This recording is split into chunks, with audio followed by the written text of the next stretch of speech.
एकादशी आणि सासर माहेरचा पितृदोष निवारण्यासाठी संक्षिप्त भागवत 700 श्लोकी पारायण। कधी कधी घरात सर्व काही असूनही मनाला शांतता मिळत नाही। सतत अडचणी येतात। घरात वाद, आजारपण, आर्थिक ताण, लग्नात अडथळे किंवा मानसिक अस्वस्थता वाढते। अशा वेळी ज्येष्ठ लोक एकच गोष्ट सांगतात, कदाचित पितृदोषाचा प्रभाव असू शकतो। सनातन धर्मात असे मानले जाते की आपल्या पूर्वजांचे आशीर्वाद मिळाले तर घरात सुख, शांती आणि भरभराट कायम राहते आणि जेव्हा पूर्वज असंतुष्ट असतात तेव्हा जीवनात अनेक अडथळे निर्माण होतात। म्हणूनच एकादशी व्रत आणि सासर माहेरच्या पितृ कल्याणासाठी संक्षिप्त भागवत 700 श्लोकी पारायण हे अत्यंत पुण्यदायी मानले जाते।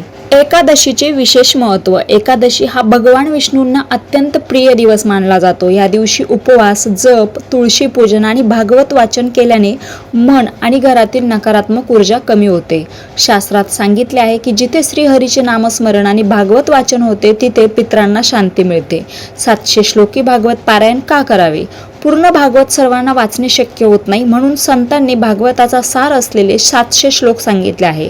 हे पारायण श्रद्धेने वाचल्यास सासर आणि माहेरच्या पितरांना शांती मिळते, पितृदोषाचा प्रभाव कमी होण्यास मदत होते, घरातील सततचे अडथळे कमी होतात, नात्यांमध्ये प्रेम आणि जिव्हाळा वाढतो, मानसिक ताण आणि भीती कमी होते, घरात सकारात्मक ऊर्जा निर्माण होते। आता हे सर्व करत असताना आपल्याला जी भावनिक प्रार्थना सतत गुणगुणत राहायची आहे, बोलायची आहे, ती म्हणजे हे श्रीकृष्णा, माझ्या सासरच्या आणि माहेरच्या पितरांना तुझ्या चरणी स्थान दे, त्यांच्या अपूर्ण इच्छा शांत होऊ दे, आमच्या घरावरची संकटे दूर कर आणि दोन्ही घरांमध्ये सुख, शांती आणि समाधान नांदू दे।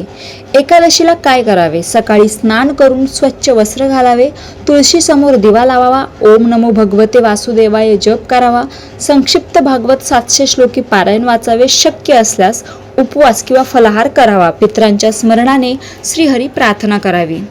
या सर्व उपायावर शेवटचा संदेश असा की माहेर आणि सासर हे स्त्रीच्या आयुष्याचे दोन आधार असतात आणि त्या दोन्ही घरांच्या पितरांचे आशीर्वाद मिळणे म्हणजे जीवनातील सर्वात मोठे भाग्य असते।